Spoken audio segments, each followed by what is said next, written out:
Hello dear friends, स्वागत है आपका आपके यूट्यूब चैनल जमरे एजुकेशन पॉइंट में। हम लेके आए हैं आरआरबी के 2019 का previous paper part 1 part 2 discuss कर चुके हैं। तो जिन बच्चों ने अभी तक चैनल को सब्सक्राइब नहीं किया वो सब्सक्राइब कर ले, और जिन बच्चों ने भी अप्लाई किया है आरआरबी में उन सारे बच्चों को शेयर कर दे। बहुत ही बेनिफिटेड होने वाला उनकी प्रिपरेशन के लिए, बहुत हेल्पफुल क्वेश्चंस हैं। उसके साथ साथ हम ऐसे संभावित क्वेश्चंस भी दे रहे हैं जो होने वाली 26 अप्रैल की जो एग्ज़ाम होने वाली है उसमें कुछ बेनिफिटेड होगे और आपकी जो प्रिपरेशन है वो बेटर हो सके। ठीक है, तो सभी बच्चों को, सभी कैंडिडेट को शेयर कर दो। आइए हम स्टार्ट करते हैं पार्ट 3। जो बचे हुए कुछ एमसीक्यूज है हम वो डिस्कस कर रहे हैं। तो अब जैसे डिस्प्ले पे आता है आप उसको कमेंट्स में भी बता सकते हो आपके हिसाब से, ताकि आपकी जो प्रिपरेशन है वो किस तरीके से हो रही है। ठीक है, तो आप क्वेश्चंस को देख के आप आंसर कर सकते हो, कमेंट में बता सकते हो कि किसका क्या आंसर होने वाला है, ताकि जो आपकी तैयारी है वो आप एक अनुमान लगा सकते हो कि आपको आपका जो अंदर जो लेवल है वो किस तरीके से प्रिपरेशन चल रही है। चलिए, तो इस क्वेश्चन को हम देखते हैं। Name of the part of marked by the machine strucks of sample आज सो इन द मशीन्स। ठीक है, सिंपल से बातें बोली गई है। देखो, अधिकतर बच्चों को क्वेश्चन से ही समझ में नहीं आता है, तो हमें क्वेश्चंस को अच्छे से समझना होता है। जब हम क्वेश्चंस को अच्छे से समझ लेते हैं तो उसका आंसर हमें इजीली से पता चल जाता है। ठीक है, इसमें बताया क्या गया है, सभी लोग लैब में काम करते हैं, जानते भी है, लेकिन उस चीज़ को समझ नहीं पाते हैं। मशीन द्वारा नमूने चूसने पर चिन्हित भाग का नाम बताइए जैसा कि मशीन में दिखाया गया है। ठीक है, तो सभी लोग हम आसान भाषा में बोलेंगे। जो सीबीसी के लिए हम लोग सेल काउंटर का यूज़ करते हैं, तो उसमें सैंपल को जब हमने रन करते हैं, सैंपल में रन करते तो एक जो बहुत सारे एनालाइज उसमें सीबीसी के सेल काउंटर की बात करेंगे उसमें, तो कुछ अलग अलग वैरायटी के होते हैं। तो उसमें क्या करता है, कुछ एक पाइप निकलता है या कुछ पाइप वहाँ पर ऑलरेडी बना होता है जो सैंपल को शक करता है, चूसता है। ठीक है, सैंपल को टेक करता है। उसी पाइप को, उसी जो नली होती है उसी नली को क्या कहते हैं। ठीक है, वही वही चीज़ें पूछा गया है। तो उसको क्यूएट बोलते हैं, रिएजेंट ट्रेन बोलते हैं, सैंपल प्रोब बोलते हैं, या रिएक्शन ट्यूब बोलते हैं। ठीक है, क्योंकि उसमें रिएक्शन नहीं होती है तो उसमें रिएक्शन ट्यूब भी नहीं बोल सकते, सैंपल प्रोब बोल सकते हैं, या रिएजेंट ट्रे। अब देखो, उसमें सैंपल रखा भी नहीं जाता है, वो सिर्फ सैंपल को चूसने का काम करता है, सैंपल को। ठीक है, इस एक ठीक है। और क्यूबेट्स का मतलब होता है, क्यूबेट्स जहाँ पर हम लोग सैंपल रखते हैं, जो एनालाइजर में क्यूबेट्स बने होते हैं। ठीक है, वो इंक्यूबेशंस के लिए उसको क्यूबेट्स बोलेंगे। और रिएजेंट ट्रे, तो रिएजेंट ट्रे तो अलग ही होती है, तो उस चीज़ को हम बोलते हैं सैंपल प्रोब्स बोलते हैं। ठीक है, जो सैंपल को शक करता है, चूसता है, उस जो उस नली को, उस पाइप को हम लोग बोलते हैं सैंपल प्रोब्स। ठीक है, तो इस तरीके से हमें क्वेश्चंस को समझना है। सिंपल सी भाषा में हम लोग समझाने की कोशिश कर रहे हैं, ताकि देखो जो क्वेश्चंस आते हैं वो बहुत ही एक ट्रिकी तरीके से आते हैं, रहते वो बीच में ही रहते हैं, उसी के अंदर आंसर छुपा होता है, लेकिन उसको हम लोग अच्छे से समझ नहीं पाते। ठीक है, तो बहुत सारे आप एनालाइजर हो, ऑटो एनालाइजर हो, तो उसमें आजकल तो ये सारी चीज़ें आने लग गई है, जो सैंपल को शक करता है। ठीक है, चूसता है, खींचता है, उसी को बोलते हैं। और वही चीज़ें वो यहाँ पर पूछी गई है, तो ऐसी कुछ चीज़ें इंपॉर्टेंट्स हमें नोट कर लेना है। ठीक है, चलिए, तो क्यूवेट्स के बारे में भी क्वेश्चन बन सकता है। रिएजेंट ट्रे के बारे में भी मैंने बताया कि क्यूवेट्स का मतलब क्या होता है, जहाँ पर हम इंक्यूबेशन के लिए रखते हैं। ठीक है, रिएक्शन ट्यूब। ठीक है, अब रिएक्शन ट्यूब तो मशीन्स के अंदर ही होती है, जहाँ पर रिएक्शंस होती है। ठीक है, तो ये सारी चीज़ें होती है। चलिए, तो इसका जो राइट आंसर है सैंपल प्रोब। कुछ चीज़ें बहुत ही ईजी हो जाती है, लेकिन हम उसको अच्छे से पढ़ नहीं पाते, समझ नहीं पाते, इसलिए वो हमारा आंसर गलत चले जाता है। ठीक है, अगर आप तुक्का भी लगा रहे हो तो एक बार अच्छे से उसको समझो। ठीक है, चलिए, इसमें ई बी आर लिख दिया, वो ई एस आर हो गया, बी की जगह एस कर लेना उसमें। ठीक है, वो उसमें हिंदी में लिखा है ई एस आर उपकरण को इस नाम से जाना जाता है। ठीक है, सभी लोग जानते हैं कि ई एस आर के लिए क्या यूज़ होता है। ठीक है, तो ई एस आर कभी कभी अभी बहुत ज़्यादा मात्रा में, वैसे तो हम उसको 1 घंटे के लिए रखते हैं, लेकिन क्या करते हैं अभी उसको सेंट्रीफ्यूज में भी करते हैं। ठीक है, सेंट्रीफ्यूज में भी उसको एक थोड़े से आरपीएम पे हम उसको एक कम मिनट में बहुत मतलब जल्दी रिजल्ट के लिए हम, अब 1 घंटे के लिए इतना लेट क्यों, एक मॉडर्न टेक्निक आ गया, सेंट्रीफ्यूज आ गया था, वो सेंट्रीफ्यूज में कुछ समय के लिए रखते हैं, वो उसका रिजल्ट हम नोट कर लेते हैं। लेकिन जो पुरानी टेक्निक है वो क्या होती है, वो हम विंडो ट्यूब या वेस्टर्न ग्रिड ट्यूब में भर के रख देते हैं 1 घंटे के लिए। जितना भी सेटल डाउन होता है वो उसका उसका रिजल्ट होता है। ठीक है, तो उसी का उपकरण पूछा गया है इसमें, तो सेंट्रीफ्यूज होगा, वैक्यूटेनर होगा, साहलिस ट्यूब होगा, या वेस्टर्न ग्रीन ट्यूब होगा। सभी लोग जानते हैं, लेकिन अधिकतर गलती करके आ जाते हैं सेंट्रीफ्यूज करके ठीक है। तो अब क्या कर जाते, गलती कर जाते सेंट्रीफ्यूज, लेकिन इसका जो राइट आंसर आएगा वेस्टर्न ग्रीन। एक और होता है वेस्टर्न, सॉरी विंट्रोप ट्यूब। ठीक है, तो ये सर दो ट्यूब से लगाते हैं हम, विंट्रोप ट्यूब और वेस्टर्न ग्रीन। विंट्रोप को माइक्रो बोलते हैं क्योंकि वो छोटा सा होता है, और जो वेस्टर्न ग्रीन होता है उसको मैक्रो बोलते हैं क्योंकि एक बड़ा सा ट्यूब होता है। ठीक है, एक बड़ी सी नली होती है। ठीक है, दोनों की रीडिंग अलग अलग होती है। हमेशा इसके जो रीडिंग होती है मार्किंग के ऊपर से भी क्वेश्चन बनते हैं, तो आप देख लीजिए। ठीक है, सेंट्रीफ्यूज तो क्या होता है, हमारे जो ब्लड के जो कंपोनेंट्स हैं, ठीक है, जो सेल्स होते हैं उनको सेपरेट करने के लिए हम लोग सेंट्रीफ्यूज का यूज़ करते हैं, ताकि जो आरबीसी हो वो नीचे सेटल डाउन हो जाती है, तो उससे हमें सीरम प्लाज्मा मिल जाता है। अगर ठीक है, तो एंटीकोगुलेंटेड होगा तो उससे हम प्लाज्मा लेते हैं। जैसे कि हम आरबीएस लगाते हैं तो आरबीएस में जो ग्रे कलर की ट्यूब्स में जो हम सेपरेट करते हैं उसमें प्लाज्मा निकल के आता है, और जो प्लेन ट्यूब होती है उससे हमें सीरम सेपरेट होता है। ठीक है, तो ये सेंट्रीफ्यूज का सेपरेशन का काम होता है। ठीक है, वैक्यूम तो हम सैंपल टेकिंग के लिए यूज़ करते हैं, वैक्यूम का यूज़। सालिस जो ट्यूब होती है वो हम लोग एचबी के लिए यूज़ करते हैं। ठीक है, तो ये सारी चीज़ें नोट करके ज़रूर रखें, क्योंकि हमें ये जो प्रीवियस क्वेश्चन के साथ साथ में कुछ होने वाले संभावित क्वेश्चंस को भी हमें ध्यान देना है। चलिए, तो इसका जो राइट आंसर है वेस्टर्न ग्रीन।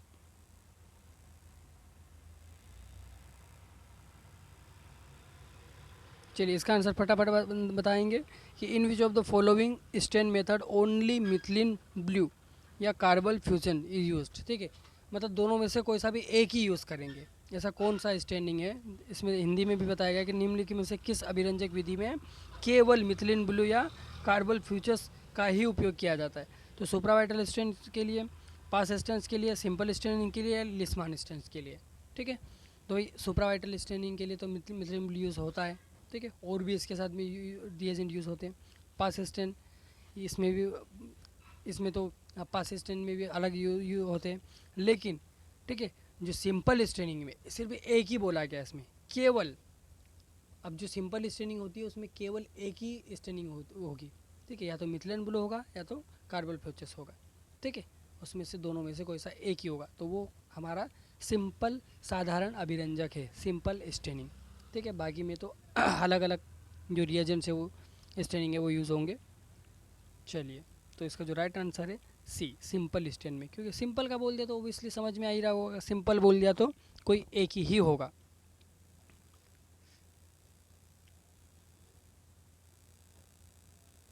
चलिए, इसको देखेंगे, abnormal proliferation of haemopoietic cells in card. ठीक है, अब इसमें पूरा नाम देता है हीमोपोइटिक स्टेम सेल्स, इस तरीके से आता है। तो इसका जो राइट आंसर होता है पेनसाइटोपेनिया, हम ये बता दे रहे हैं, क्योंकि इसका जो राइट आंसर है वो कुछ और है, पेनसाइटोपेनिया नहीं है। ठीक है, और ना ही आलापदेव। तो इसको, इस क्वेश्चन, ये बहुत घुमावदार क्वेश्चन है, इसको अच्छे से समझने की ज़रूरत है। इसको कैसे समझेंगे, देखो, एबनॉर्मल प्लोरिफिकेशन ऑफ हीमेटोपोइटिक सेल्स बोला गया है।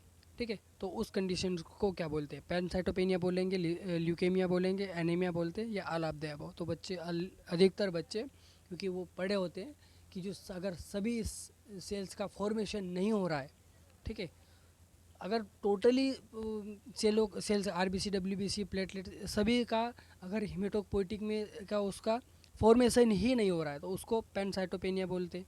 ठीक है, लेकिन इसमें एबनॉर्मलिटी बताया गया है। ठीक है, एनीमिया तो ओनली आरबीसी का के जो स्ट्रक्चर का डिस्ट्रक्शन के कारण एनीमिया होगा, तो एनीमिया होगा ही नहीं। अब एनीमिया नहीं होगा तो all of the above option भी नहीं होगा। इस तरीके से हमें तुक्का भी लगाना है। अगर तुक्का भी लगा रहे हो ना, तो आप समझना है भाई, अगर एनीमिया, एनीमिया ओनली आरबीसी के स्ट्रक्चर्स के ऊपर डिपेंड करता है। अगर आरबीसी की स्ट्रक्चर्स में एबनॉर्मल आ रहा है तो वो एनीमिया कहलाएगा। ठीक है, तो अगर एनीमिया हट जाए, सी हटता है, तो डी भी हमारा ऑटोमेटिक हट जाएगा। अब कन्फ्यूजन है, पैनसाइटोपेनिया आएगा या ल्यूकेमिया आएगा। अब पैनसाइटोपेनिया का मतलब होता है अगर किसी भी सेल्स का डेवलपमेंट ही नहीं हो रहा है ब्लड में, बोन मेरो के अंदर, तो पेनसाइटोपेनिया बोलेंगे हम। लेकिन यहाँ पर हमारा एबनॉर्मल प्लोरिफिकेशन हो रहा है लेकिन एबनॉर्मल तरीके से। ठीक है, उस कंडीशन को बोलेंगे ल्यूकेमिया। अगर यहाँ पर एक्यूट ल्यूकेमिया देता तो भी उसका राइट आंसर होता है। ठीक है, तो इस तरीके से हमें पढ़ना है। चलिए, ठीक है, क्योंकि ये प्रीवियस क्वेश्चंस के साथ साथ हमें उन चीज़ों का भी ध्यान रखना है जो नेक्स्ट टाइम में आ सकते हैं। ठीक है, तो बन सकते हैं इसके ऊपर से क्वेश्चन। अब यहाँ पर ल्यूकेमिया दे दिया, एक्यूट दे दिया, क्रोनिक दे दिया, तो आपको क्रोनिक नहीं लगाना है, एक्यूट ल्यूकेमिया। चलिए, तो इसका जो राइट आंसर है बी। बहुत सारे बच्चों के मैसेज आते हैं फ़ोन कॉल्स आते कि सर बहुत अच्छा सा है, लेकिन अभी कुछ सेटअप थोड़ा नहीं हो पा रहा है, इसलिए हम थोड़ा डिजिटल थोड़ा लेके सोच रहे कि डिजिटल क्लासेस लेके आएँ। ठीक है, अभी तो ऑफलाइन क्लासेस चल रही, बोर्ड के उसमें ही चल रही है, हम अपने ब्लैक बोर्ड पे ही, इसीलिए वो वीडियो अपलोड नहीं हो पा रहे। तो बहुत जल्दी हम लोग लाइव क्लासेस भी लेके आएंगे। तो जिन बच्चों ने अभी तक चैनल को सब्सक्राइब नहीं किया वो चैनल को सब्सक्राइब कर ले, और जिन बच्चों ने अभी जितने भी बच्चों ने डाला हुआ है BML DMLT के जितने भी कैंडिडेट वो सारों को शेयर कर दे, क्योंकि जो वीडियो है ना बहुत हेल्पफुल होने वाले हैं आपकी जो प्रिपरेशन के लिए, एक अच्छी तैयारी के लिए साबित होने वाले। तो सभी को शेयर कर दिया करें। चलिए, क्योंकि जो हमारा पूरा कोर्स है, अब हमने ग्रुप 5 में भी जो एक कोर्स प्रोवाइड किया था, फ्री ऑफ कोर्स है, कोई उसका चार्जेस नहीं है। ठीक है, और RRB में भी हम और भी ऐसे संभावित क्वेश्चंस लेके आएंगे जिनका कोई चार्जेस नहीं होगा, फ्री ऑफ रहेगा। ठीक है, हम चाहते हैं कि ज़्यादा से ज़्यादा बच्चों का किसी या चैनल के थ्रू ही हम हेल्प कर सकें उनकी। चलिए, ठीक है, तो हेल्प करना तो एक अच्छी बात है। तो आपका भी एक दायित्व बनता है कि ज़्यादा से ज़्यादा लोगों को शेयर करें, ताकि जो बच्चे कम एक मिडिल क्लास से हैं तो उनको भी ये मटेरियल मिल सके और वो भी अपनी तैयारी को बेटर कर सके। ठीक है, इसलिए शेयर कर दिया करें। When drawing blood from a patient, which is a key considers to avoid, ठीक है, प्री एनालिटिकली एरर्स। ठीक है, इसमें क्या बोला है, किसी मरीज के खून से खून लेते समय पूर्व विश्लेषणात्मक त्रुटियों से बचने के लिए किस बात का विशेष ध्यान रखा जाना चाहिए। तो draw the correct volume of the sample, बिल्कुल खून की सही मात्रा लेना चाहिए। ठीक है, अगर कम हो रही है तो उसकी रिपोर्ट नहीं आएगी, प्रॉपर तरीके से रिजल्ट नहीं आएगा, जाँचें नहीं हो पाएगी। तो ये भी बातें हमें ध्यान रखना है। Mix the tube containing anticoagulant immediately after sample, जैसे हम लोग सैंपल ले लेते हैं तो हमें क्या करता है, जो जो ट्यूब के अंदर जैसे EDTA के अंदर होता है, हेपेरिन्स के अंदर होता है, सोडियम साइट्रेट, सोडियम फ्लोराइड, तो उसमें एंटीकोगुलेंट होते हैं, उनको प्रॉपर मिक्स कर ले। ऐसा नहीं कि सैंपल ले लिया और उसको वैसे की वैसे धर दिए खड़े के खड़े, तो ऐसा नहीं रखना है, हमें उसको प्रॉपर तरीके से मिक्स करना है ताकि जो एंटीकोगुलेंट है उसमें मिल सके। ठीक है, पूरी ऑयल्स में। चलिए, तो ये भी ध्यान रखना चाहिए। Allow the at least 20 minute 20 minutes for blood clotting to get certain. ठीक है, सीरम लेने के लिए कम से कम हमें उसको 20 मिनट के लिए उसको सीधा सा रखना चाहिए। अगर हम नहीं रखते तो ब्लड क्या हो जाता है, हीमोलाइज हो जाता है और प्रॉपर तरीके से रिजल्ट नहीं आता है। ठीक है, एटलीस्ट 20 मिनट तक तो उसको रखना ही चाहिए।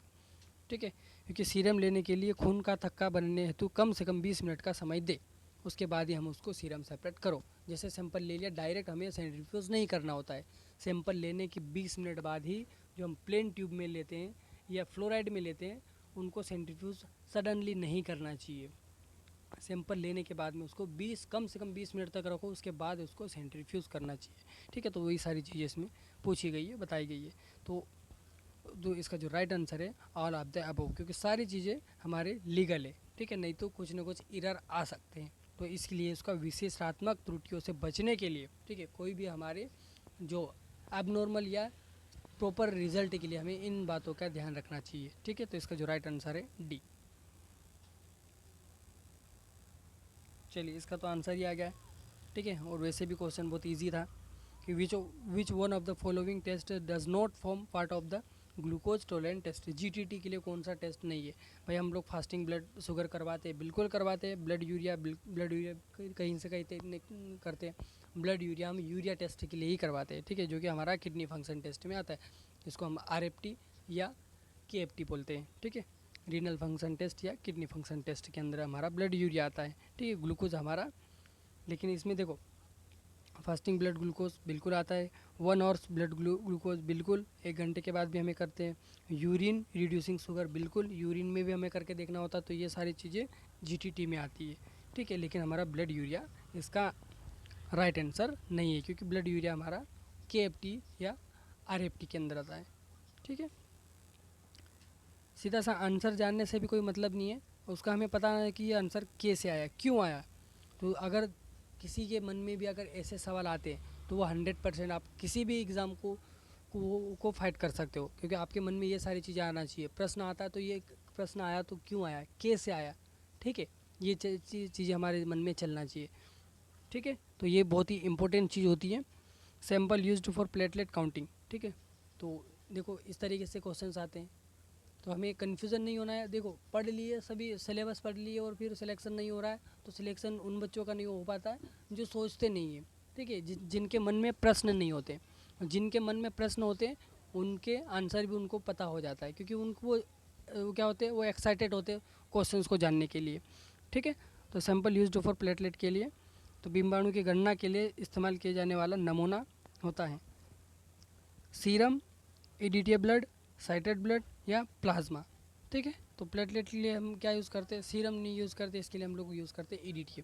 ठीक है, ethylene diamond tetra acetic acid blood use करते हैं। ठीक है, अब आप पता होगा सीरम किसके लिए यूज़ करते हैं, तो जितने भी हमारे बायोकेमिकल टेस्ट होते हैं वो सीरम से हम लगाते हैं। ठीक है, और हमारे जैसे सीबीसी का करना होता है, HbA1c, तो इस टाइप के जो कुछ टेस्ट होते हैं वो हम लोग ईडीटी से लगा लेते हैं। ठीक है, और साइट्रेट ब्लड जो होता है, ठीक है, वो किसके लिए करते हैं, आप कमेंट्स में ज़रूर बताएं। और प्लाज्मा किसके लिए करते हैं, ठीक है, तो आप दोनों इनका बताएं। ठीक है, फिर मैं कमेंट में आपका रिप्लाई करूँगा कि इसका आंसर क्या होने वाला है। ठीक, तो इसका जो राइट आंसर है ईडीटी है। प्लेटलेट हम ईडीटी से लगा रहे थे, क्योंकि उसमें क्या करते हैं हम लोग, जो आरबीसी के जो न्यूबार चैम्बर होता है, क्योंकि न्यूबार चैम्बर में ही हम इसकी गणना कर लेते हैं। अब न्यूबार चैम्बर से भी बहुत सारे क्वेश्चंस आते हैं, तो इसके वीडियो अपलोड किए हुए हैं सभी हेमेटोलॉजी स्पेशल, क्योंकि अभी जो एग्जामिनर का जो फोकस पॉइंट है वो हेमेटोलॉजी है, माइक्रोबायोलॉजी है, और पैथोलॉजी और हिस्टोलॉजी और क्लिनिकल, तो ये सारी चीज़ें हैं। तो इसके लिए सारे ही वीडियो अपलोडेड है, आप देख सकते हो वहाँ से।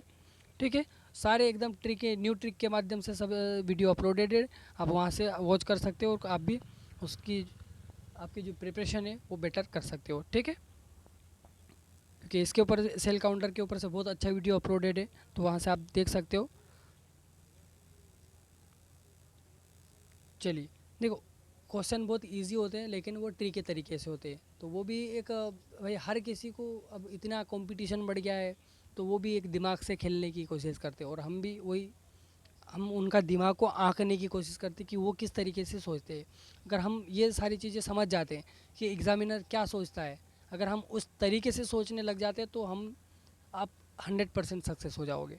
ठीक है, चलिए, तो R S typing is based on D antigen present in. ठीक है, तो आपने देखा होगा जो ब्लड ग्रुप करते हैं उसमें आपको देखने को मिलता है कि D antigen, A antigen, B antigen और डी एंटीजन, तो डी एंटीजन को ही हम लोग ओ एंटीजन बोलते हैं, और आर एस भी उसी को मानते हैं। ठीक है, चलिए, तो आर एस टाइपिंग तो वो किसके लिए करते हैं हम लोग, उसमें क्या करते हैं, तो वो उसमें क्या देखते हैं हम, एग्लूटिनेशन। अब एग्लूटिनेशन क्या देखते हैं, उसमें एग्लूटिनेशन क्या होता है, वो जो हमारा एंटीजन्स होते हैं वो आरबीसी के सरफेस के ऊपर बाइंडिंग होते हैं, किसके, तो उसका जो भूमिका कौन निभा रहा है, आरबीसी। ठीक है, एग्लूटिनेशन होने में जो भूमिका कौन निभा रहा है, आरबीसी। ठीक है, क्योंकि आरबीसी के सरफेस के ऊपर ही एंटीजन बाइंडिंग होते, तो यहाँ पर भी तो वही सारी चीज़ें पूछी गई है। ठीक है, प्लेटलेट्स का कोई रोल नहीं है, यूजनोफिल लिम्फोसाइट का कोई रोल नहीं है, तो उसमें का रोल किसका है, आरबीसी का। तो इस तरीके से हमें सोचना है, ये क्वेश्चन सोच के ही बनाया हुआ है कि भाई आर एस टाइपिंग में जो एग्लूटिनेशन होता है, ठीक है, यहाँ सारी चीज़ें मेंशन नहीं है, लेकिन हमें बस एक सोच के बनाया गया कि आरबीसी के सरफेस के ऊपर एंटीजन क्या करता है, बाइंडिंग होता है, और एग्लूटिनेशन होता है, और रिएक्शंस होते हैं, और क्लम्पिंग हो जाता है, ताकि वो पॉजिटिव नेगेटिविटी दिखाता है। ठीक है, तो सारा खेल किसके ऊपर होता है, आरबीसी के ऊपर, तो इसका जो राइट आंसर है आरबीसी। ठीक,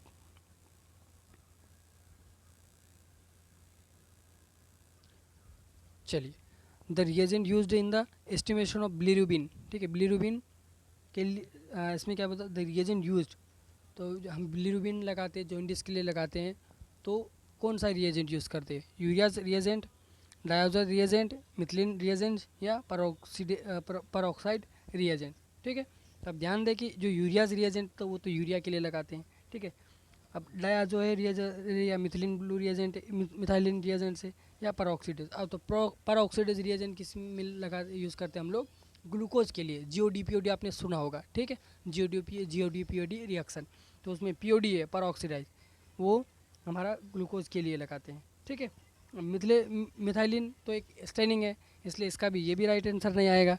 तो जो डायाजो रिएजेंट है वो हम बिलीरुबिन के लिए यूज़ करते हैं। ठीक है, आपने अगर कुछ चीज़ें पढ़ी भी है तो आपका आंसर 100% राइट जाएगा, लेकिन कुछ चीज़ें देखो, तुक्का लगाने का भी एक तरीका होता है, तो तुक्का भी वही इंसान लगा सकता है जो थोड़ा बहुत तो पढ़ा हुआ हो।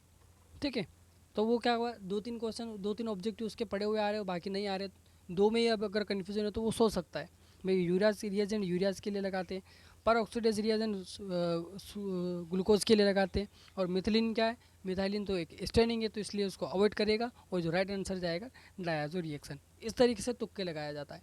ठीक है,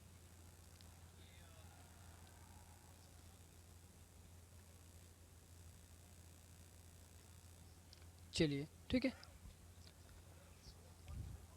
the maximum permissible dose for the whole body for radiation worker, ठीक है, जो रेडिएशन जो विकिरणों में काम करते लोग, फैक्ट्रियों में काम करते, तो वो कितना, वो क्या कर लेते हैं, उनकी जो बॉडी कितने कितने साल में कितना वो कर लेती है, ऑब्जॉर्व कर लेती है, ये सारी चीज़ें पूछ। विकिरण के संपर्क में आने वाले श्रमिकों के पूरे शरीर के लिए अधिकतम स्वीकार खुराक होती हैं।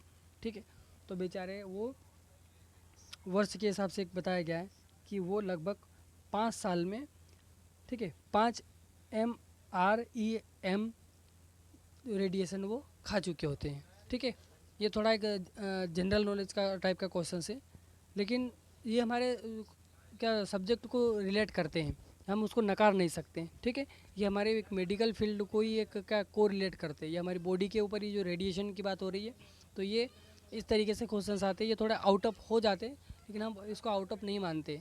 ठीक है, कुछ चीज़ें तो हमें पढ़नी होती है। ठीक है, तो इसमें जो मैंने बताया था 5 MREM पर 5 ईयर, ठीक है, पर ईयर, हर साल वो कम से कम 5, ठीक है, MRE रिएक्शन विकिरण खाते हैं हर साल। ठीक,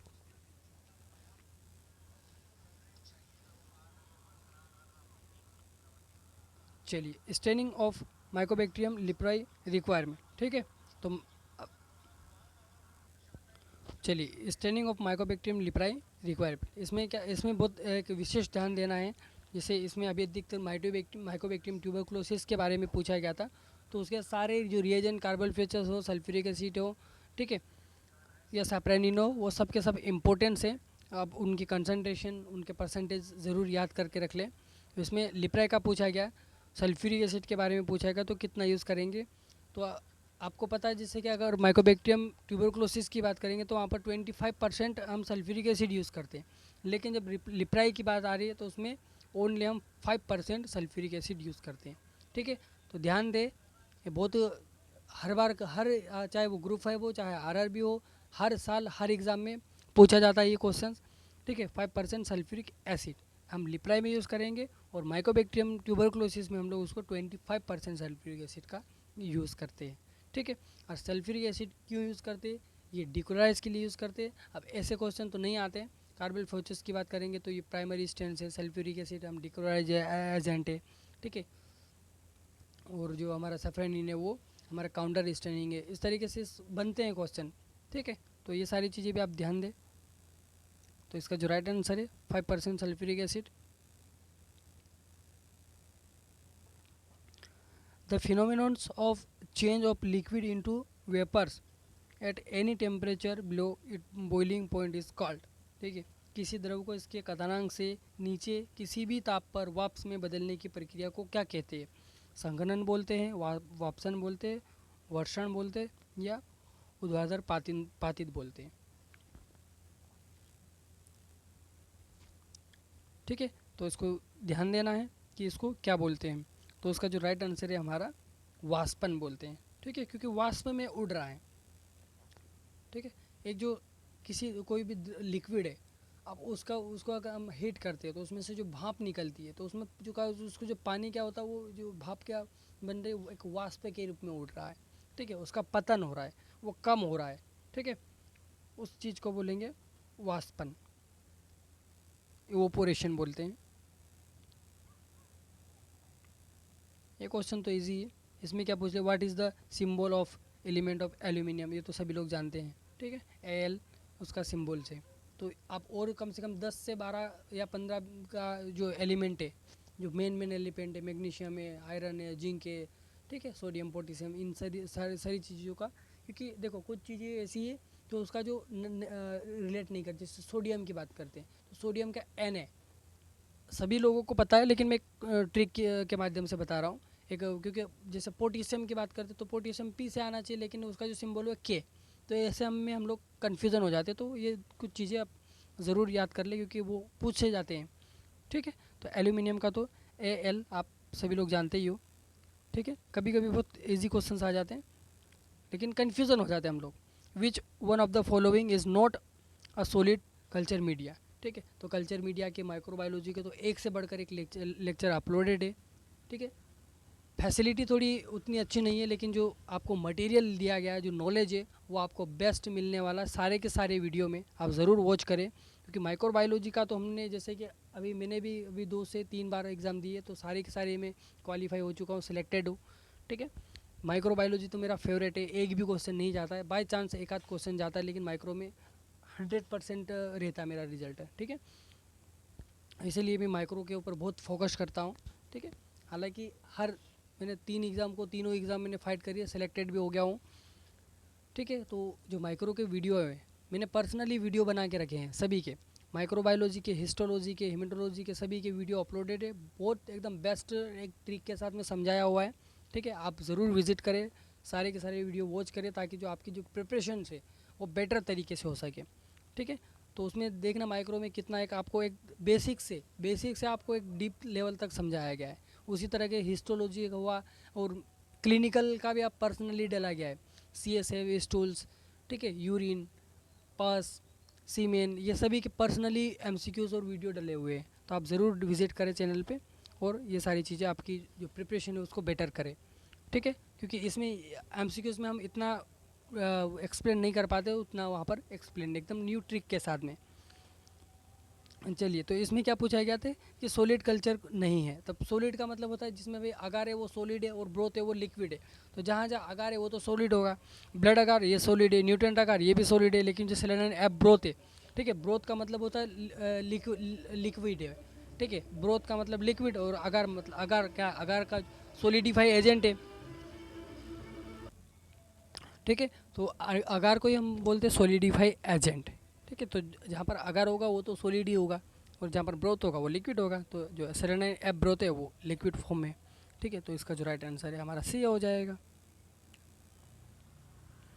चलिए, which is the best choice of automatic analyser. ठीक है, स्वचालित एनालाइजर का सबसे अच्छा विकल्प कौन सा है? तो आपने देख ही लिया उसमें कि जो रैंडम एक्सेस एनालाइजर है वो सबसे बेस्ट होता है।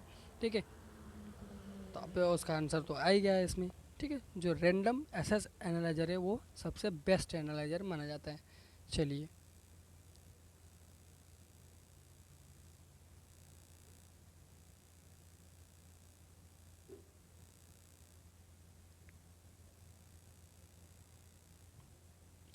विच one of the following is not a characteristic of BACTEC system.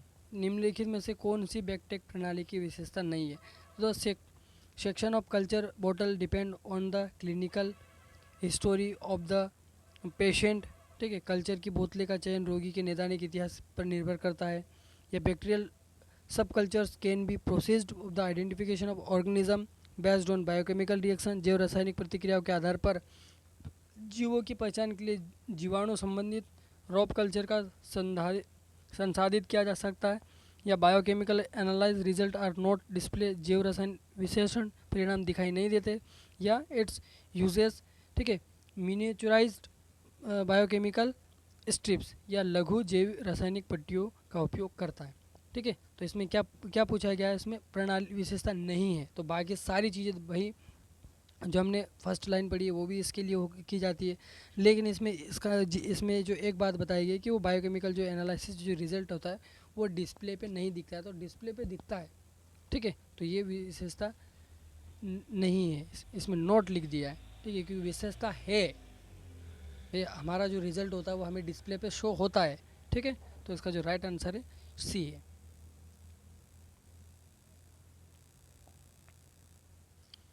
चलिए, विच of the following specimen is tested for the parasite.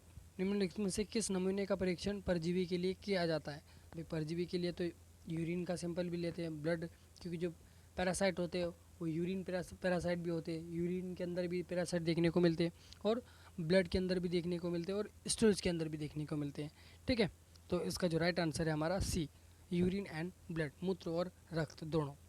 ठीक है, तो ये तो कुछ इजी चीज़ हो जाती है। अगर स्टूल आता तो स्टूल के अंदर भी पैरासाइट होते हैं। ठीक है,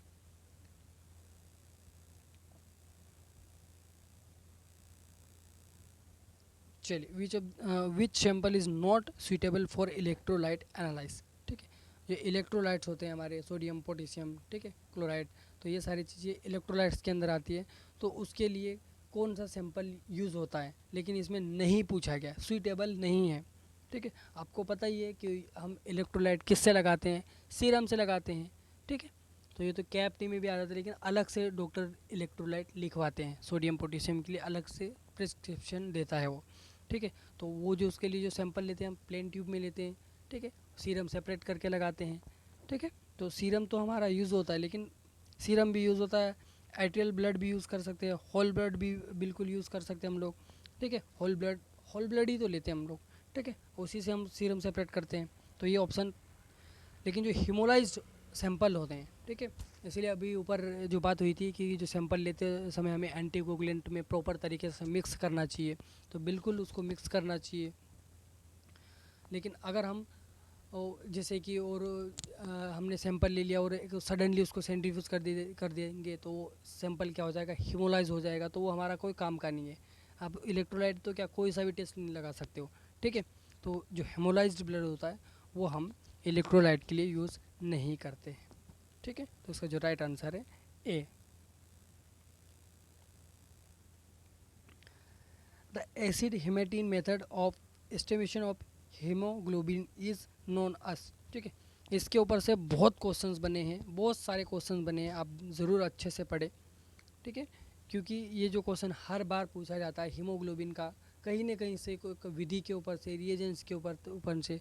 ठीक है, तो इसमें क्या एसिड हीमेटिन, अब ये एसिड हीमेटिन किसका नाम है, ये साहलीज मेथड का है। ठीक है, अब एसिड हीमेटिन क्यों पढ़ा हुआ है, क्योंकि हम उसमें HCl यूज़ करते हैं, हाइड्रोक्लोरिक एसिड। ठीक है, तो हाइड्रोक्लोरिक एसिड क्या फॉर्म करता है, वो एक हमारा ब्राउन कलर देता है। ठीक है, वो हम ब्लड के साथ उसको रिएक्ट करवाते हैं, तो वो क्या करता है, हेमेटिन कलर देता है, मतलब उस ब्लड को क्या कर देता है, एक ब्राउन कर देता है। जो हम उसकी आइट साइड जो रोड लगी होती है, कॉम्प्यूटर बॉक्स में जो रोड लगी होती है, उसको मैच करते हैं हम। ठीक है, और मैच कर जाती है तो उसको मेजर कर लेते हैं, उसमें हीमोग्लोबिन का जो ट्यूब होता है, ठीक है, HB ट्यूब बोलते हैं जिसको हम लोग, उसमें जितनी भी लाइन पे या लेबलिंग पे उसका ब्राउन कलर मैच कर जाता है, वो हमारी रीडिंग कहलाती है। ठीक है, तो उसी साली मेथड को ही हम लोग एसिड हिमेटिन मेथड बोलते हैं, क्योंकि हम वहाँ पर एसिड यूज़ करते हैं, कौन सा, HCl, हाइड्रोक्लोरिक एसिड। ठीक है, तो यहाँ पर क्या आएगा, क्लोरीमेट्रिक मेथड नहीं आएगा। ठीक है, तो वो क्या आएगा, साहलिद मेथड। ठीक है, ऑटोमेटेड मेथड नहीं हो रहा है, वो साहलीज मेथड होता है। ठीक है, तो इस तरीके से आप ज़रूर पढ़ें, क्योंकि साहलिद मेथड से ऊपर बहुत सारे क्वेश्चन बने हुए हैं। ठीक है, ये क्वेश्चन तो एक 9वीं 10वीं का क्वेश्चन है, अगर आप लोगों ने अच्छे से पढ़ा होगा तो इसका आंसर तो फट से आप बता ही सकते हो कि स्पेरिकल मिरर, स्पेरिकल मतलब गोल है ज़रूर गोल, होल रिफ्लेक्टिंग सरफेस कर्व्ड। ठीक है, inward and face toward the central of the spherical is called. ये तो बहुत इजी क्वेश्चन है। एक गोलीय दर्पण जिसकी परावर्तक सतह अंदर की ओर मुड़ी हुई होती है, उसके फलक गोले के केंद्र की ओर मुड़े हुए, इसे इस दर्पण को कहते हैं। ठीक है, अगर वो जिसका भाग उभरा हुआ है तो वो अवतल है। ठीक है, ठीक है, आप लोगों इसमें देखा होगा, अगर वो क्या हुआ, अंदर की ओर धसा हुआ है। ठीक है, इसमें क्या बोला गया कि फलक गोले के केंद्र की ओर मुड़े हुए, केंद्र की ओर मुड़े हुए। ठीक है, तो उस हिसाब से आपको पता है, अगर जो दर्पण है वो केंद्र की ओर अंदर धसा हुआ है तो वो उत्तल कहलाएगा, और वो केंद्र से बाहर की ओर उभ रहा है। ठीक है, अगर बाहर की ओर वो उभरा हुआ है तो वो कहलाएगा अवतल, और अंदर की ओर धसा हुआ है तो वो कहलाएगा उत्तल। ठीक है, तो यहाँ पर क्या बोला गया, वो अंदर की ओर ही बात हो रही है। ठीक है, तो इसका अंदर, अब इसमें क्या बोला गया कि अंदर के वो इनवर्ड की बात हो रही है यहाँ पर। ठीक है, तो वो आएगा कॉनकेव, कॉन्वेक्स और कॉनकेव की बात होती है। ठीक है,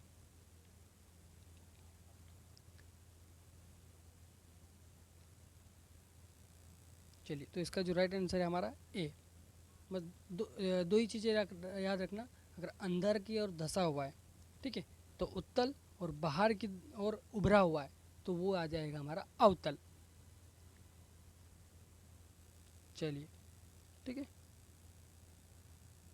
केंद्रों को लेके मान मान के चलना है। इसमें इसमें लैंग्वेज यूज़ करी गई है, ठीक है। इसमें जिसका परावर्तक सतह बोला गया है, उसकी जो सतह है वो किसकी ओर है, अंदर की ओर मुड़ी हुई है, ठीक है।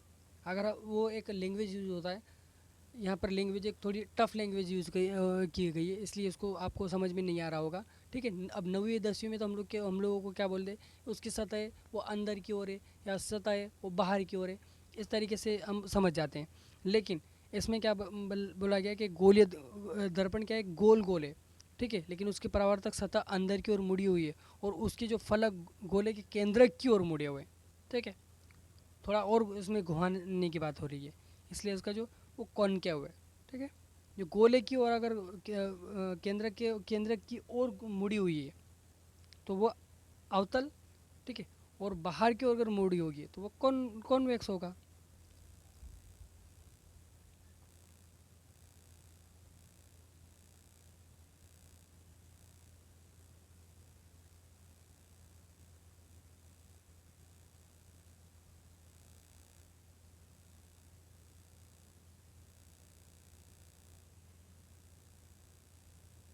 चलिए, इसका भी आंसर आ ही गया है।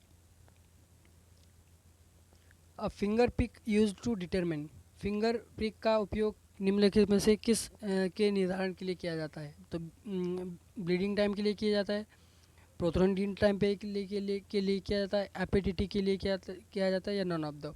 तो इसका लिए तो हम लोग ब्लीडिंग टाइम के लिए, बीटीसीटी के लिए हम लोग फिंगर प्रिक करते हैं, ठीक है, वहीं से हम बीटीसीटी कर लेते हैं। अगर सीटी यहाँ जो आता तो सीटी भी उसका राइट आंसर होता है। पीटी और एपीटीटी के लिए हमें सैंपल लेना पड़ता है, ठीक है।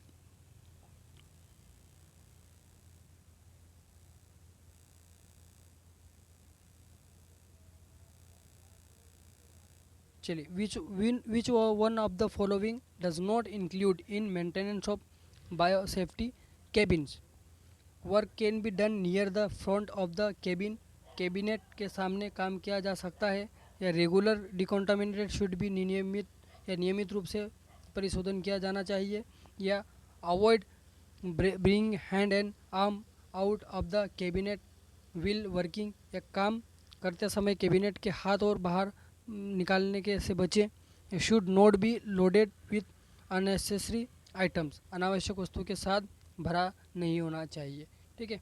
तो इसका जो राइट आंसर है ए, भाई कैबिनेट के सामने काम किया जा सकता है, ठीक है।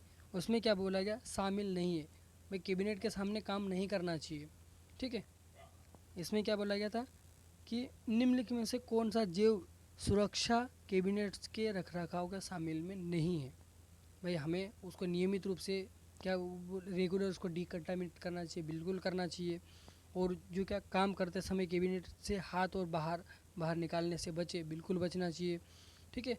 और अनावश्यक वस्तु को मतलब ज़्यादा मात्रा में लोड नहीं करना चाहिए, तो ये भी सही है। लेकिन उसमें बोल दिया कि कैबिनेट के सामने काम किया जा सकता है, तो नहीं किया जा सकता, नहीं करना चाहिए, ठीक है। भाई वहाँ से कुछ जो रिएजेंट्स होता है वो उछल के हम पे आ सकते हैं, इसलिए उसके सामने रहकर काम नहीं करना चाहिए, प्रॉपर तरीके से उसको लीड करो, ठीक है।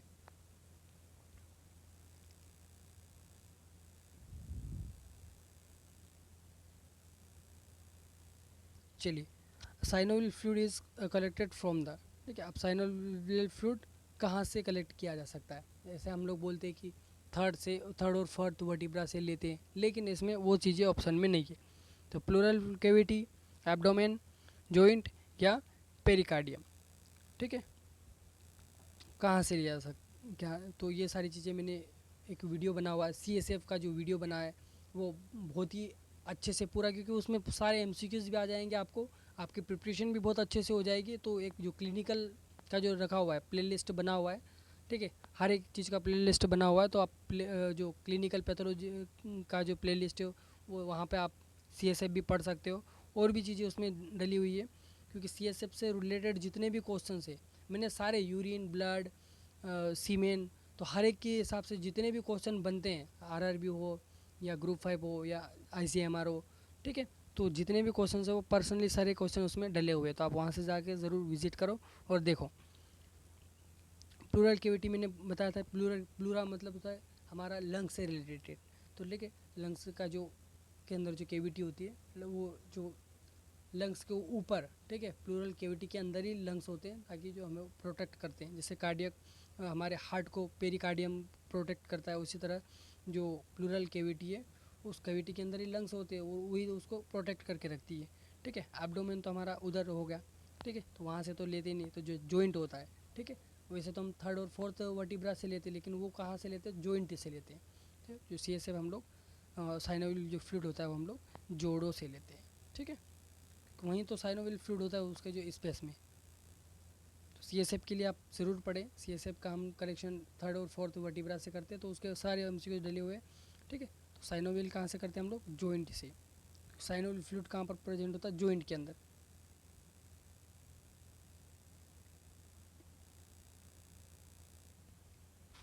चलिए, acid fast estimated is done in the disease related. तो सबसे पहले तो आपको पता होना चाहिए कि एसिड फास्ट का काम क्या होता है। तो एसिड फास्ट का काम होता है हमारी बॉडी का pH मेंटेन रखना।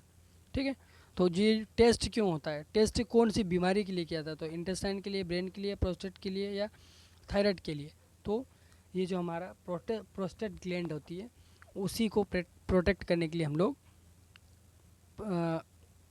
कौन सा टेस्ट लगाते हैं, एसिड फास्ट एस्टिमेट का टेस्ट लगाते हैं। ठीक है, उसी में उसमें कुछ चेंजेस तो नहीं आ रही है, कुछ वेरिएशन तो नहीं आ रहा है। ठीक है, इसीलिए कि प्रोस्टेट ये मेल के अंदर प्रेजेंट होता है, तो उसका जो इन्वायरमेंट है, उनका जो पीएच है कितना, अब वो स्पर्म्स की जो होती है वो पीएच के ऊपर ही है। अगर ज़्यादा कम पीएच होगा तो जो हमारा स्पर्म्स होंगे वो क्या हो जाएंगे, वो लिविंग फॉर्म में नहीं होंगे, वो डेड हो जाएंगे। इसीलिए इसके टेस्ट लगाए जाते हैं। ठीक है,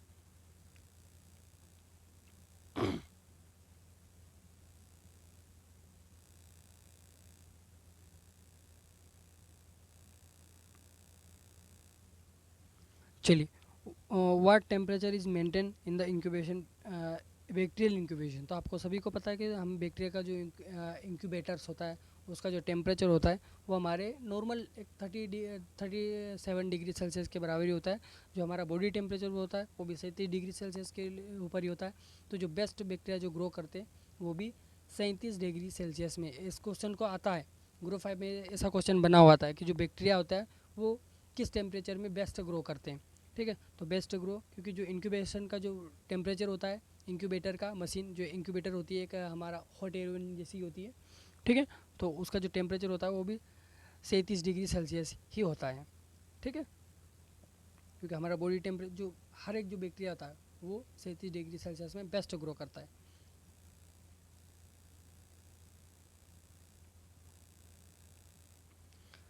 A fragment of tissue taken out of an organ from living person for examination is called। परीक्षण के लिए जीवित व्यक्ति के अंग से लिए गए ऊतक के टुकड़े को कहा जाता है। ठीक है, जो जीवित होता है उसको क्या बोलते हैं, उसको बायोप्सी बोलते हैं। ठीक है, और जो पोस्टमार्टम से जो मरे हुए जो व्यक्ति से ली जाता है उसको हम बोलते हैं ऑटोप्सी। ठीक है, जो मॉर्चुरी से जो सैंपल लिए जाते हैं वो ऑटोप्सी कहा जाता है। ठीक है, जिसको हम विशरा के नाम से भी जाने जाते हैं, विशरा बोलते हैं, तो उसी चीज़ को हम ऑटोप्सी भी बोलते हैं। ठीक है, और जो जीविंग जो हमारा ऑपरेशन थिएटर से जो मांस के टुकड़े आते हैं, जो सैंपल्स आते हैं उसको हम बायोप्सी बोलते हैं। चलिए, ठीक है, तो उसका जो राइट आंसर है डी। ये तो बहुत ही इजी क्वेश्चन है, ये सभी लोग जानते हैं। द यूनिट ऑफ लेंथ, लंबाई की इकाई क्या कहलाती है, तो आप सभी लोग जानते हैं लंबाई को मीटर से नापते हैं। ठीक है, मोल किसके लिए है, किलोमीटर किसके लिए, सेकंड किसके लिए, तो ये आप सभी लोग कमेंट्स में फटाफट कर दो। ठीक है, पता है लेकिन कमेंट्स में कर दो तो हमें भी लगता है कि बच्चे पढ़ रहे हैं। ठीक है, क्योंकि ये सारी सारी छोटी छोटी चीज़ें आप कमेंट्स में ज़रूर कर सकते हैं। मीटर बराबर ठीक है, लंबाई को हम मीटर से, कपड़ा नापना होता है, रोड नापना होते हैं। ठीक है, तो बड़ी से बड़ी लंबाई नापते हैं हम मीटर से नापते हैं। ठीक है, इतने किलोमीटर, ठीक है, हम 10 किलोमीटर चल लिए तो वो क्या, मीटर से। ठीक है, किलोमीटर, किलोग्राम। ठीक है, तो ग्राम की इसमें जो ऐसे क्वेश्चन बनते हैं, ग्राम की जो सबसे जो छोटी इकाई है वो क्या है। ठीक है, सेकेंड, सेकंड हमारा समय नापता है। ठीक है, तो सेकंड किसकी छोटी यूनिट है, इस तरीके से क्वेश्चन बनते हैं। तो आप ज़रूर ये सारी चीज़ें ध्यान दें और कमेंट्स में कर दें कि किसका क्या आने वाला है।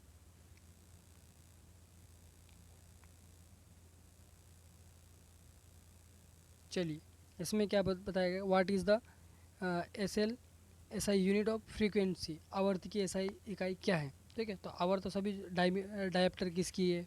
ठीक है, ये भी बहुत सारी, डेसीमीटर, एम्पियर।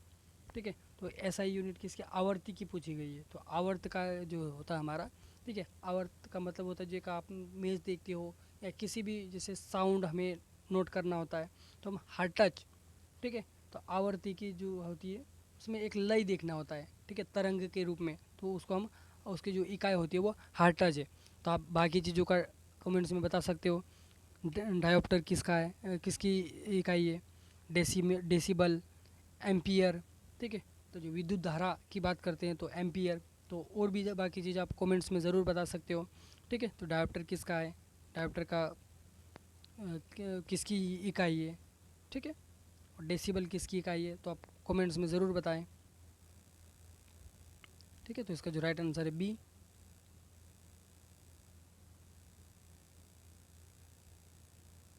चलिए, इसमें क्या पूछा गया था, which one of the following does not include are criteria of blood donors. ठीक है, निम्नलिखित, अब देखो ब्लड बैंक से भी बहुत सारे क्वेश्चंस आते हैं। तो ब्लड बैंक में भी मैंने जो एक वीडियो डले हुए हैं, ठीक है, हेमेटोलॉजी के ब्लड बैंक और ब्लड ग्रुप से, अगर आप उस वीडियो को वॉच कर लोगे तो आपको ब्लड बैंक और ब्लड ग्रुप से कोई डाउट ही नहीं होगा। पूरे एक न्यू ट्रिक के साथ में समझाया हुआ है। ठीक है, तो ये सारी चीज़ें वहाँ पर मेंशन है, आप ज़रूर विजिट करो। ठीक है, तो इसमें सीधी सी बात बोला है कि निम्नलिखित में से कौन सा रक्तदाता के लिए मापदंड में शामिल नहीं है। मतलब ब्लड हमें कौन कौन ब्लड दे सकता है। ठीक है, तो एक क्राइटेरिया है कि भाई उसका कम से कम उम्र 18 से 50 साल के बीच में होना चाहिए, उसका जो हीमोग्लोबिन है वो 12 पॉइंट से ऊपर होना चाहिए। ठीक है, तो एक क्राइटेरिया है। उसका जो वजन होता है वो 45 किलो से ज़्यादा होना चाहिए, वही इंसान दे सकता है। इसमें ये सारी चीज़ें तो दे सकते हैं, लेकिन मंथली ब्लड डोनेट नहीं कर सकता है।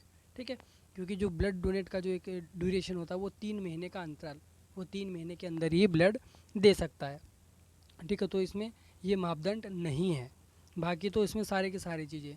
ठीक है, तो इस तरीके से किसी भी चीज़ों को पढ़ो तो सरलता से पढ़ो, हर एक चीज़ को सरल करके पढ़ो। देखो कठिन तो बहुत सारी बुक है, लेकिन हम उसको अपनी लैंग्वेज में पढ़ो, हम उसको बहुत ही सरल बनाओ। हमारे दिमाग को बताओ कि ये तो बहुत ही ईजी है, क्योंकि ईजी चीज़ें दिमाग में जाती है, कठिन चीज़ें और ज़्यादा देर तक टिकती भी नहीं है। ठीक है, आप अगर किसी भी चीज़ को आसानी से रखो तो आपका दिमाग उसको कैचअप करके रखेगा, और क्योंकि ज़्यादा वजन नहीं झेल पाते हैं। ठीक है, आप अगर हाथ में एक बहुत ज़्यादा वजन लेके खड़े रहोगे तो आप ज़्यादा देर तक उठा ही नहीं पाओगे। तो आपका तो दिमाग है, ठीक है, इतना नाजुक है, इसीलिए वो ज़्यादा जो कन्फ्यूज़न वाली चीज़ों को ज़्यादा झेलता नहीं है।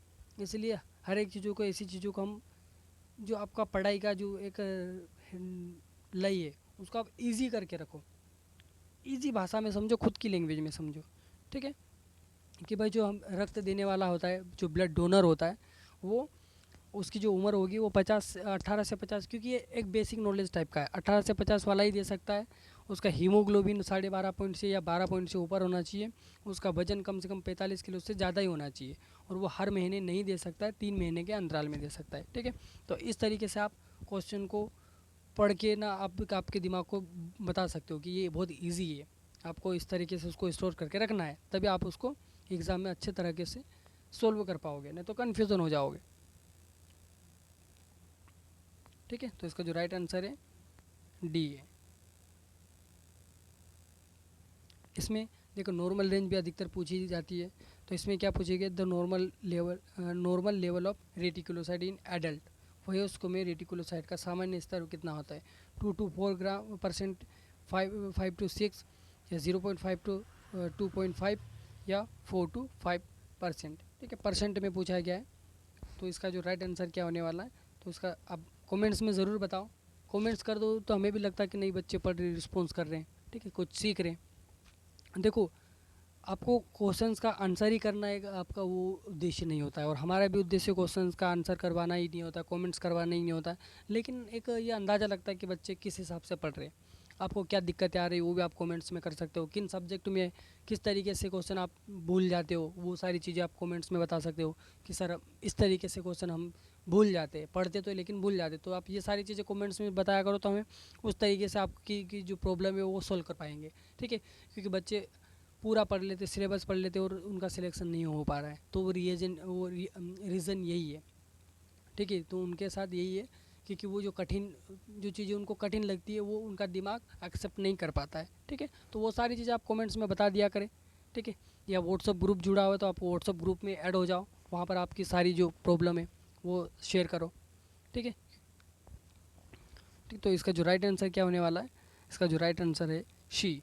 ठीक है, तो इसका जो नॉर्मल रेंज कितना होना, 0.5 टू 2.5%। ठीक है, और ज़्यादा से ज़्यादा बच्चों जितने भी BMLT DMLT और जितने भी कैंडिडेट्स हैं उन सारों को शेयर कर दो, ताकि भला हो सके। भाई इसमें कोई फीस नहीं है। देखो एक एक चीज़ ये होती है कि जो फ्री के ऊपर कोई आकर्षित नहीं होता है। अब जितना आप पैसा भरोगे आप वहाँ पढ़ोगे, भले वो अच्छा पढ़ रहा है नहीं, अच्छा है आपके लिए या बुरा है, आप उसको डिसाइड नहीं करोगे। बस पैसे ज़्यादा पैसे 5,000 का तो अच्छा ही होगा, इस तरीके से मानते हैं। लेकिन ऐसा नहीं है, मैंने आज तक कोई कोचिंग नहीं ली है। ठीक है, किसी जो पढ़ाई के नाम से 1 रुपया खर्च नहीं करिए, फिर भी हम तीनों की तीनों एग्ज़ाम फाइट कर लिए। ठीक है, तो आप भी निःशुल्क तरीके से आपकी प्रिपरेशन कर सकते हो और गवर्नमेंट जॉब ले सकते हो। ठीक है, तो हम आपके लिए हमेशा तैयार हैं। जो भी आप डाउट है वो आप कमेंट्स में ज़रूर बताएं और ज़्यादा से ज़्यादा बच्चों को शेयर कर दें। ठीक है, और सब्सक्राइब कर ले चैनल को। हम ऐसे ही अभी जो एक सीरीज़ चलाएंगे RRB में, कुछ ऐसे क्वेश्चंस लेके आने वाले हैं जो आपको आपकी जो प्रिपरेशन है उसको हेल्प हो सके। ठीक है, तो जिन बच्चों ने अभी तक चैनल को सब्सक्राइब नहीं किया, क्योंकि बहुत सारे ऐसे बच्चे जो वॉच कर ले जाते हैं लेकिन सब्सक्राइब नहीं करते हैं। ठीक है, तो एक सब्सक्राइब क्लिक ही करना है। ज़्यादा एक आपका 2 या 3 सेकंड का टाइम लगेगा, इतना तो वक्त दे ही सकते हो, हम आपके लिए इतना करते हैं। ठीक है, तो खूब बच्चों को ज़्यादा से ज़्यादा आपके फ्रेंड सर्कल में शेयर कर दो और चैनल को सब्सक्राइब कर ले, ताकि जो नोटिफिकेशन आप तक को मिल सके। ठीक है, सारी चीज़ें हम फ्री में आपको प्रोवाइड करवाएंगे। ठीक है, 26 तारीख से पहले पहले हम ऐसे ऐसे क्वेश्चन लेके आएंगे जो आपके लिए बहुत ही आपकी प्रिपरेशन को बेटर बना सके। ठीक है, तो थैंक्स फॉर वॉचिंग।